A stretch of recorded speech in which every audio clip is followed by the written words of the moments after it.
The dog stopped wagging its tail.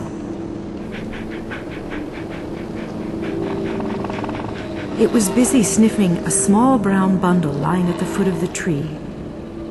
The woman bent down to see what it was. A dead squirrel? Oof. She pulled on the leash. The dog withdrew reluctantly. Just as it turned around, its tail touched the tree. The dog yelped and crouched. The woman gasped in shock. What was this? What was happening? The dog whimpered in fear and leaned into her.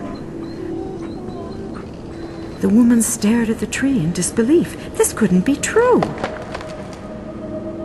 She swept a hand across her eyes as if trying to erase the frightening sight, but it wouldn't go away.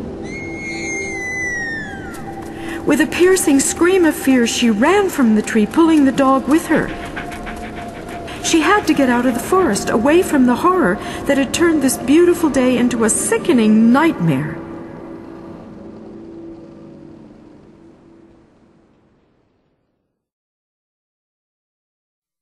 Panic in the Woods. For the first time in ages, I was able to enjoy a ride with the others. Lately, these rides had been one long series of humiliations because Katelyn and Jessica always picked on me. It made me so nervous and tense that I lost whatever self-confidence I had, which wasn't too much to begin with. Katelyn was very good at making sure Dad wasn't close enough to hear them, and I didn't dare tattle. The one time I had told on them, Jessica flushed my goldfish down the toilet in revenge. If only the twins had been home. Things would have been so much better with them here, I was sure of that. But my two big brothers, Joe and James, were in New Zealand for 6 months on a student exchange program. I didn't want to keep thinking about my problems, however, because right now I had Erica by my side and everything was just great. Jessica had tried to ride between us, probably so she could continue her usual torment, but Erica had simply told her to move along. So at the moment, Jessica was riding at the very back, looking cranky and sullen. I couldn't help gloating a little. Erica saw I threw a glance back over my shoulder. "Don't pay any attention to them," she said. "We had a couple of jerks like them at my old riding school, too. The best thing is to ignore them completely. Then they'll eventually give up." "I wish I could," I said, "but it isn't that simple. You see, I live with one of them. Katelyn is my sister."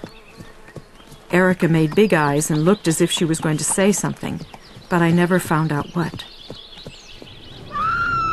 A piercing scream cut through the woods. Happy laid his ears flat and jumped, as if he thought it would help him get away from that unpleasant sound. I started sliding sideways in the saddle. The thought of landing on the ground and being ridiculed by the others was not exactly appealing. For one panicky moment, I thought the humiliation couldn't be prevented, but in the nick of time, I got a firm grip and managed to rebalance myself. Holding tightly onto Happy's mane, I looked toward a cluster of trees on the right side of the trail. There was a sound of sticks breaking, and I heard someone whimpering and breathing hard as they approached us. A figure dressed in red came bolting out of the trees and ran toward us. She had twigs in her hair and was dragging a hesitant Dalmatian dog on a leash. Her face was all scuffed up, as if she'd been running blindly through the brush. She looked absolutely terrified. "Lisa?" said Dad, shocked. "What's the matter? What happened?" Once Dad said her name, I recognized her. This was the woman who owned Tinto. She used to come to the stable when I was little, but then she moved away to go to college, and her riding days ended. These days we only saw her once in a while, when she came to visit her parents. She often seemed nervous when she came inside the stable, and I couldn't understand why. Our stable is the nicest place in the world, at least as long as I get to be there alone with Happy and the other horses, without anybody around to pick on me and be sarcastic. Dad once said that Lisa had never quite gotten over something that had happened a long time before I was born, but he didn't want to tell me what it was. Lisa suddenly stopped and blinked, confused, as if she'd been so terrified that she hadn't noticed us before Dad spoke.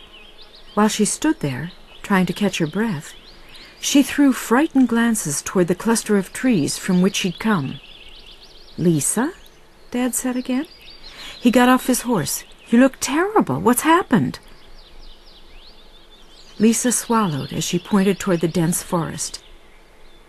In there," she said. "Oh, Mark, I went back to the place like you told me to. I wanted to get rid of my fears once and for all. But there's something wrong in there. Dino noticed it too." She pointed at the dog. It was lying at her feet, staring straight ahead, paying no attention to the people or horses. Lisa suddenly looked accusingly at my dad. She was trembling like a leaf. "You promised it was over, but it isn't. There's something in that tree, something sick and evil. It's him, I know it. He's back. I can feel it. He's come to get the revenge we denied him last time." Her voice rose into a wail, and the horses stirred uneasily. Dino didn't move so much as an ear. The dog seemed completely indifferent to everything around him. How strange. It was completely unlike Dino. The times he'd come to the ranch with Lisa, she usually had to hold him on a tight leash to keep him from running mischievously between the horse's legs. A cold shudder ran through me. I had no idea what had happened to her, but both her words and her dog's behavior really freaked me out.